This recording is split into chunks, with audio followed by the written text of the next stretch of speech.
All right, so section 5.6 is on the standard form of linear equations, and today we're gonna learn what standard form means. So we have all of these other ways to write linear equations. We started with slope-intercept form, and we said that was a great form to use for graphing because sometimes we have students who can look at the b and look at the m and say, oh, I see that it's going to cross at here on the y-axis, and I can see that it's a positive slope. I can picture that in my head. Then we have a point slope form, which actually is a nice form to learn for when you get up into some of the upper mathematics. It's a great, quick thing to know. And then we have really the vertical and horizontal line equations. And if you don't see a y-intercept, or I guess if you don't see a variable like a y equals mx plus b, if you don't see an mx, then you know it's a horizontal line. If you don't see a y, then you know it's a vertical line. So these are the different forms. And today we're going to talk about what's standard form.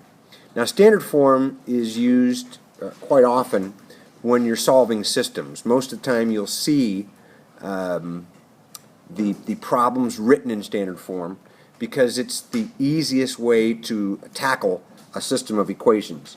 So it's going to be important for you to understand that the standard form is usually going to be a number in front of the x, a number in front of the y, and a constant. And usually we like the number in front of the x to be a positive number.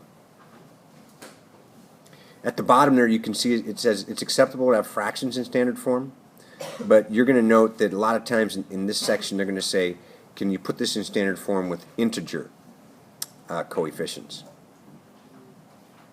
Alright, so here we have an example of a problem where you're asked to write the equation in standard form with integer coefficients.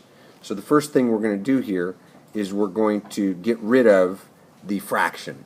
And since we have a 1/2 times y, we're going to go ahead and multiply both sides of the equation by 2, and that will get rid of the 1/2. The negative 5x turns into negative 10x, and then 11 turns into a 22. Now the next thing we have to do is we have to get the x and the y on the same side, and we have to get the x positive. So if I was working this, I'd probably just take the 10x to the other side. In this case, we brought the negative, or we brought the y to the left side and the 22 to the right side. They're all negative, and I like to leave them positive, so we multiply the left side and the right side by a negative to change all the signs. So that's an example of taking an equation and writing it in standard form with integer coefficients.